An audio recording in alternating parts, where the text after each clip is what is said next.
Hello നമസ്കാരം, എല്ലാവർക്കും പുതിയൊരു വീഡിയോയിലേക്ക് സ്വാഗതം. എന്നും നിങ്ങൾ എൻ്റെ രാവിലത്തെയും ഉച്ചത്തെയും ഒക്കെ വീഡിയോസാണ് കാണാറല്ലേ. ഈ വൈകുന്നേരത്തെ വീഡിയോകൾ ഞാൻ അങ്ങനെ ഇടാറില്ല. അപ്പം ഇന്നൊരു ഈവനിങ് വ്ളോഗ് ആയിക്കോട്ടെ അല്ലേ. ഇപ്പോൾ എല്ലാ വീട്ടിലും ഇങ്ങനെയൊക്കെ തന്നെയാണോ വൈകുന്നേരം നിന്ന് നോക്കൂ. എൻ്റെ വീട്ടിൽ അതായത് ഞങ്ങൾ ഇങ്ങനെയൊക്കെയാണ് എൻ്റെ വൈകുന്നേരങ്ങൾ കേട്ടോ. അപ്പോൾ 2-3 ദിവസമായി വൈകുന്നേരമാണ് ഞാൻ സാധാരണ മുറ്റടിക്കാറ്. പക്ഷേ മഴ കാരണം ഇപ്പോൾ 2-3 ദിവസമായി മുറ്റടിക്കാറില്ല. അപ്പോൾ ഇന്നാണല്ലോ ഒന്ന് നല്ല മഴയൊക്കെ പോയി നല്ലോണം വെയിലൊക്കെ വന്ന് മുറ്റമൊക്കെ ഒന്ന് ഉണങ്ങി കിടക്കുകയാണ് കേട്ടോ. പക്ഷേ ഇപ്പോൾ എൻ്റെ മുറ്റമൊക്കെ നോക്കി നമുക്ക് ഒരു വൃത്തിയില്ലാതായി. കാരണം മഴ പെയ്ത് ഒരു വഴുക്കൽ പോലെ, ഒരു പച്ച പിടിച്ച പോലെ കേട്ടോ. തീരെ വൃത്തിയില്ലാത്ത പോലെ, എനിക്ക് എന്തോ പോലെയാണിത്. ഇനിയിപ്പം എന്തെങ്കിലുമൊക്കെ ഇട്ട് കഴുകിയിട്ടൊക്കെ റെഡിയാക്കണം. എന്തായാലും മഴ കഴിയട്ടെ. മഴ അതൊക്കെ കണ്ടില്ലേ, മതിലൊക്കെ വൃത്തികേടായി. മഴക്കാലത്ത് അങ്ങനെയാണ്, വേനൽക്കാലത്ത് നല്ല വൃത്തി ഉണ്ടാവും കേട്ടോ. അപ്പം ഞാൻ എന്താ ചെയ്തത് വെച്ചാൽ ചായ കുടിച്ചു കേട്ടോ. ഞങ്ങൾ 4 മണിക്ക് ചായ കുടിച്ചു. ഞായറാഴ്ച ദിവസമാണ്.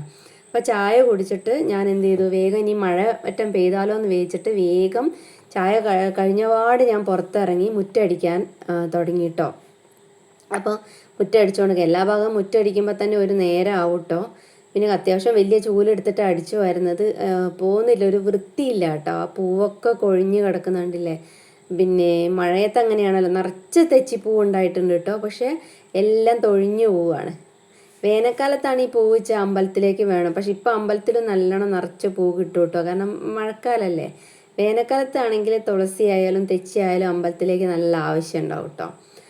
അപ്പോൾ അപ്പോൾ എല്ലാം തൊഴിഞ്ഞു പോകും. പിന്നെ അതിൻ്റെ മുകളിൽ ഈ കാടൊക്കെ വെട്ടണം വിചാരിച്ചാണ്, ചെടിയിൽ കാടൊക്കെ ഉണ്ട്. പക്ഷെ അതിൻ്റെ മുകളിലൊക്കെ നിറച്ച് കോവക്കല്ലേ പടർന്ന് കിടക്കുന്നുണ്ട്. അപ്പോൾ ആ കോവക്ക പിന്നെ കളയാൻ പറ്റാത്തതുകൊണ്ടാണ് ഇതൊന്നും. മറ്റേത് തെങ്ങ് തുറന്നു കഴിഞ്ഞാൽ നമ്മൾ ഈ കാടൊക്കെ വെട്ടി അതിലേക്ക് ഇടുന്നതാണ് കേട്ടോ. പക്ഷെ ഇപ്രാവശ്യം ഇട്ടിട്ടില്ല.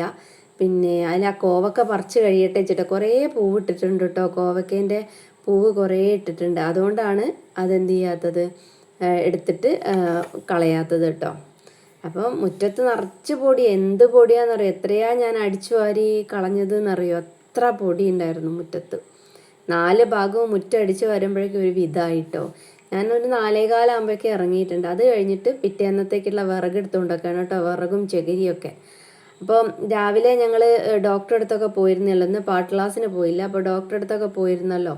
അപ്പോൾ അപ്പോഴേക്ക് ഞാൻ എന്ത് ചെയ്യാൻ തുടങ്ങി, പിന്നെ ആറിടാനുള്ളതൊക്കെ എടുത്തുകൊണ്ട് നിൽക്കുകയാണ് കേട്ടോ. ഒക്കെ തിരുമ്പി ഉണക്കി വെച്ചിട്ടുണ്ടായിരുന്നു. അപ്പോൾ അത് മുകളിൽ കൊണ്ടുപോയിട്ട് ആറിടാൻ പോവുകയാണ് കേട്ടോ. ആറിടാൻ പോവുകയാണ്, കുറേ ആറിടാനുണ്ട്.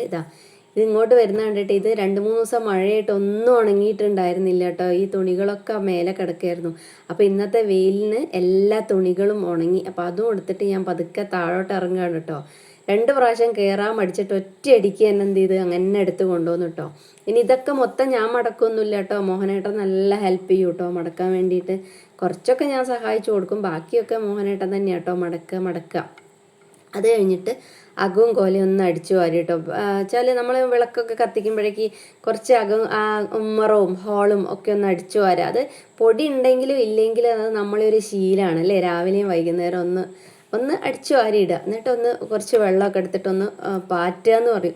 അപ്പോൾ നമുക്കൊരു സന്തോഷമാണ്. വിളക്കെത്തിക്കാനാകുമ്പോഴേക്ക് ഇതൊക്കെ നമ്മൾ ചെയ്യും. വലിയ പൊടിയൊന്നും ഉണ്ടാവില്ല കേട്ടോ. ഹാളും കോലയും അടുക്കളയും മാത്രമേ അടിക്കുള്ളൂ കേട്ടോ. ബാക്കി ബെഡ്റൂമുകളോ അങ്ങനത്തെ ഒന്നും അടിക്കൊന്നുമില്ല കേട്ടോ. അപ്പോൾ അത് അടിച്ചു വാരിയും കൊണ്ട് നിൽക്കുകയാണേ. പിന്നെ മീനുക്കുട്ടൻ ഇവിടെ ഇല്ല കേട്ടോ. മീനുക്കുട്ടൻ കളിക്കാൻ പോയതാ. അവൻ്റെ ഫ്രണ്ട്സ് വന്ന് വിളിച്ച് അവനൊരു പോക്ക് പോയി. അതിങ്ങനെ പഠിച്ചുകൊണ്ടിരിക്കുമ്പോഴാണ് ഫ്രണ്ട്സ് വന്ന് പിന്നെ കളിക്കാൻ പോയത്. ഇപ്പോൾ സമയം കുറേ ആയി, എന്നിട്ടും അവൻ കളിച്ച് കഴിഞ്ഞിട്ട് വന്നിട്ടില്ല കേട്ടോ. ഇനിയിപ്പോൾ വരുമ്പം വരട്ടെ, അല്ലാതെ അപ്പം എന്താ ചെയ്യാം. കുട്ടികളല്ലേ, കളിക്കട്ടെ. അവർ 4-5-6 ഫ്രണ്ട്സൊക്കെ കൂടെ ഒരുമിച്ച് കളിക്കുക, അവരെ സന്തോഷമല്ലേ. നമ്മളെന്തിനാ അങ്ങനെ പിടിച്ചു വെക്കുന്നത് എന്ന് വിചാരിച്ചിട്ടാണ്. അപ്പോൾ അവൻ എന്ത് ചെയ്തിട്ടുണ്ട്, കളിക്കാൻ പോയിട്ടുണ്ട്. കളിച്ചിട്ട് വരട്ടെ എന്ന് ഞാനും വിചാരിച്ചു. പിന്നെ ഇന്ന് ഡോക്ടറെയൊക്കെ കാണിച്ചു വന്നതാണ്. എല്ലാവർക്കും ജലദോഷം എന്തൊക്കെയാണ്, പക്ഷേ അതൊന്നും അവർക്ക് പറഞ്ഞിട്ട് കാര്യമില്ല, അവർക്ക് കളി തന്നെ. അപ്പോൾ ഞാൻ അതെല്ലാം അടിച്ചു വാരി കഴിഞ്ഞ ശേഷമാണ് എന്ത് ചെയ്തത്, വൈകുന്നേരം ഞങ്ങൾ ചായ കഴിച്ച പാത്രങ്ങളാണ് കേട്ടോ. ഈ പാത്രങ്ങൾ അവിടെ വെച്ചിട്ടാണ് ഞാൻ മുറ്റടിക്കാനും വിറകെടുക്കാനും ഒക്കെ പോയത്. കാരണം എന്താ അറിയോ, മറ്റേ മഴ പെയ്ത് കഴിഞ്ഞാൽ നമുക്ക് ഈ പറഞ്ഞ കാര്യങ്ങളൊന്നും നടക്കില്ല. എപ്പോഴാണ് കാലാവസ്ഥ മാറുക എന്ന് നമുക്ക് പറയാൻ പറ്റില്ലല്ലോ. നമ്മൾ ഇങ്ങനെ വെളിച്ചം കണ്ടുകൊണ്ടിരിക്കുമ്പോഴായിരിക്കും പെട്ടെന്ന് മഴക്കാറ് വന്നിട്ട് അങ്ങോട്ട് പെയ്യുക. അപ്പം ഞാൻ വിചാരിച്ചു എന്തായാലും ഈ പണി കഴിയട്ടെ എന്ന് വിചാരിച്ചു കേട്ടോ. അപ്പോൾ അത് കഴിഞ്ഞിട്ട് മതിയല്ലോ. അത് ചായ കഴിച്ച പാത്രം ഗ്ലാസും പിന്നെ അതൊക്കെ ഇല്ല, അതൊക്കെ തന്നെയുള്ളൂ. പിന്നെ രാവിലെ ഞാൻ കറി വെച്ച ഒരു പാത്രം ഉണ്ടായിരുന്നു. അപ്പോൾ ഞാൻ വിചാരിച്ചു വൈകുന്നേരം കൂട്ടാൻ കേടുവരും. അപ്പോൾ നോക്കുമ്പോൾ അത് കേട് വന്നു കേട്ടോ. കടലക്കറി തേങ്ങയൊക്കെ അരച്ച് വെച്ചോണ്ടാന്ന് തോന്നുന്നു കേട് വന്നു. പിന്നെ ആ പാത്രം എടുത്ത് കഴുകി, ആ ചട്ടി ഉണ്ടായിരുന്നു, അത്രയേ ഉള്ളൂ. പിന്നെ രാവിലെ ദോശ ഉണ്ടാക്കി. അപ്പോൾ രാവിലെ നല്ല ചൂട് ഉണ്ടായിരുന്നു തട്ടിനെ, അപ്പോൾ ഞാൻ കഴുകിയില്ല. പിന്നെ ഉച്ചയ്ക്ക് ഞങ്ങളിന്ന് പുറത്തുനിന്നാണ് ഫുഡ് കഴിച്ചത്. അതുകൊണ്ട് പിന്നെ ഉച്ചയ്ക്കൊന്നും കഴുകാനില്ല. അപ്പോൾ വന്ന സമയത്ത് ഞാൻ എന്ത് ചെയ്തു, ലൈവിനിരുന്നു. ലൈവിനൊക്കെ ഇരുന്നിട്ട് 4 മണിയാകുമ്പോൾ എണീറ്റു. അങ്ങനെയാണ് ചായയൊക്കെ ഉണ്ടാക്കി അങ്ങനെ പാത്രം കഴുകുന്ന ആ ഒരു സമയം കേട്ടോ. അപ്പോൾ മോനേട്ടൻ്റെ കുളി കഴിഞ്ഞു കേട്ടോ. ഈ സമയമാകുമ്പോഴേക്കും മോനേട്ടൻ കുളിച്ച് വന്നു. അപ്പോൾ അലക്കാനുള്ളത് അങ്ങോട്ട് കൊണ്ടിടുകയാണ് കേട്ടോ. അപ്പോൾ മോനേട്ടനാണ് ഫസ്റ്റ് വിളക്കത്തിച്ച്. ഞാൻ അതിൻ്റെ ഇടയിൽ പോയി മീൻകൂട്ടനെ കൂട്ടിക്കൊണ്ടുവന്നു. കളിക്കാൻ പോയ സ്ഥലത്തു നിന്ന് കൂട്ടിക്കൊണ്ടുവന്നു. അങ്ങനെ ഞാൻ മേലൊക്കെ കഴുകി വന്നിട്ട് പ്രാർത്ഥിക്കുകയാണ് കേട്ടോ. ബാക്കി മീൻകൂട്ടൻ നല്ല മോനായി വേഗം ചീത്ത കേൾക്കുമെന്ന് വിചാരിച്ചിട്ടാണ് തോന്നുന്നു വേഗം വന്ന് പിന്നെ വായിക്കുന്നുണ്ട്. അതിൻ്റെ ഇടയിൽ വെള്ളം വേണമെന്ന് പറഞ്ഞപ്പോൾ കുറച്ച് വെള്ളം കൊണ്ട് കൊടുത്താണ് കേട്ടോ. കളിച്ചിട്ടേ ആകെ ക്ഷീണിച്ചിട്ടുണ്ട്. അപ്പം പഠിക്കാനിരുന്നു. കണ്ടില്ലേ, മടക്കൽ മോഹനേട്ടൻ്റെ വകയാട്ടോ. ഞാൻ കുറച്ചേ മടക്കിയുള്ളൂ, ബാക്കി മൊത്തം മോഹനേട്ടൻ അവിടെ നിന്ന് മടക്കുന്നുണ്ട്. മോഹനേട്ടനെ കാണിക്കാൻ അനുവാദമില്ല, എന്നാലും ഇടയ്ക്കൊക്കെ നിങ്ങൾ കാണുന്നുണ്ടാവും. അപ്പോൾ മോഹനേട്ടൻ അവിടെ നിന്ന് തുണി മടക്കുന്നുണ്ട്, വിൻകുട്ടൻ അവിടെ പഠിക്കുന്നുണ്ട് കേട്ടോ. അത് കഴിഞ്ഞിട്ട് ഞാൻ അടുക്കളയിലേക്ക് വന്ന് ഉപ്മാവ് ഉണ്ടാക്കുകയാണ്. എളുപ്പത്തിലാണ് കേട്ടോ. എല്ലാവർക്കും ഒരു തലവേദനയും ഒരു ബുദ്ധിമുട്ടൊക്കെ എല്ലാവർക്കും ഉണ്ട്. അപ്പോൾ അതുകൊണ്ട് വിചാരിച്ചു എന്നാൽ ഇന്ന് ഉപ്മാവ് ഉണ്ടാക്കുക, അത് മതി എന്ന് വിചാരിച്ചു. അങ്ങനെ ഉപ്മാവ് ഉണ്ടാക്കുക. ഉപ്മാവ് ഉണ്ടാക്കുന്നപ്പോൾ എന്ത് പറയാനല്ലേ, കുറച്ച് കടുകും പിന്നെ കുറച്ച് പച്ചക്കറികളും ഒക്കെ ഇട്ടിട്ട് അങ്ങനെ ഒരു ഉപ്പുമാവ്, അത്രയേ ഉള്ളൂ.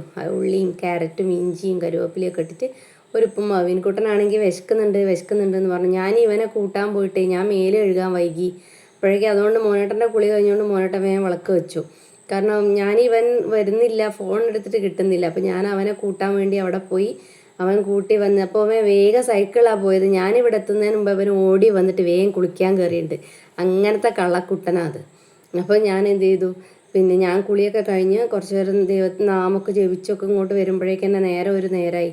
അപ്പോൾ കുറച്ച് വൈകി ഇന്ന് കേട്ടോ ഉണ്ടാക്കാൻ വേണ്ടിയിട്ട്. അപ്പം അവന് വിശക്കുന്നുണ്ട് എന്ന് പറഞ്ഞു. പിന്നെ ഞാൻ വേഗം ഉപ്മാവ് ഉണ്ടാക്കി, പപ്പടവും കാച്ചി വെച്ചു. പപ്പടം കാച്ചിയത് എടുത്തില്ല കേട്ടോ. നോക്കണ്ട അവൻ്റെ സ്വഭാവം.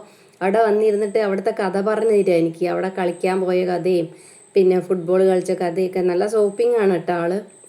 അത് കഴിഞ്ഞ് ഞങ്ങൾ മൂന്നാൾക്കുള്ള ഭക്ഷണം വിളമ്പി എടുക്കുകയാണ് കേട്ടോ. പിന്നെ ഉപ്പുമാവുണ്ട്, പിന്നെ ഒരു പഴം ഉണ്ടായിരുന്നു, ഒരു നേന്ത്രപ്പഴം ഉണ്ടായിരുന്നു കേട്ടോ. ഈ നേന്ത്രപ്പഴം പിന്നെ ഞാൻ വിചാരിച്ചു ഞങ്ങൾക്ക് മൂന്നാൾക്കൂടെ കുറച്ച് ചെറിയ കഷ്ണങ്ങളാക്കിയിട്ട് ഞാൻ അങ്ങനെ വട്ടത്തിൽ ഇങ്ങനെ അരിഞ്ഞ് വെച്ചിട്ട് അതാണ് കേട്ടോ എടുക്കുന്നത്. ഞങ്ങൾക്ക് മൂന്നാൾക്കും വേണമല്ലോ. അപ്പോൾ അതുകൊണ്ട് കണ്ടില്ലേ, കുറച്ച് എല്ലാവർക്കും എടുക്കാം. അപ്പോൾ അതൊരു സന്തോഷമല്ലേ. അപ്പോൾ അത് പഴുപ്പും കുറച്ച് കുറവാണ് കേട്ടോ. അപ്പോൾ പിന്നെ ഉള്ളത് അങ്ങോട്ട് കളയണ്ടല്ലോ എന്ന് വിചാരിച്ചിട്ട് അതങ്ങോട്ട് എടുത്തു. പിന്നെ ഓരോ പപ്പടവും പിന്നെ അതുണ്ട്. അപ്പോൾ പപ്പടമുണ്ട്, പഴമുണ്ട്, പിന്നെ വിൻകുട്ടൻ അച്ചാർ വേണമെന്ന് പറഞ്ഞു. ഞാൻ മൈൻഡ് ചെയ്തില്ല. ഇതൊക്കെ സോപ്പിങ്ങിൻ്റെ ഭാഗം കേട്ടോ. പോയിട്ട് എൻ്റെ അടുത്ത് ചീത്ത കേൾക്കുന്നതിന് വേണ്ടിയിട്ട് എന്താ സോപ്പിംഗ് എന്നറിയോ ആള്. പിന്നെ കളിക്കാൻ പോയിട്ട് വന്നിട്ടില്ലല്ലോ, കുറേ നേരമാക്കി. അപ്പോൾ പിന്നെ വാരിത്തരുമോ നോക്കിയിട്ട് എനിക്ക് വാരിത്തരുന്നുണ്ട്. എൻ്റെ ഇടയിൽ ഇതിലേക്ക് നോക്കുന്നുണ്ട്. അപ്പോൾ നിങ്ങളൊക്കെ കാണാൻ വേണ്ടിയിട്ടാണെന്ന് തോന്നുന്നു. അപ്പോൾ അങ്ങനെ അത് നല്ല ടേസ്റ്റ് ഉണ്ടെന്നൊക്കെ പറയുന്നുണ്ട്. ഞാൻ വെള്ളമൊക്കെ കൊണ്ട് കൊടുത്ത് ഇങ്ങനെ കഴിക്കുകയാണ് കേട്ടോ. ഞങ്ങൾ മൂന്നാളുണ്ട്, മോനേട്ടൻ ഉണ്ട് അപ്പുറത്ത്.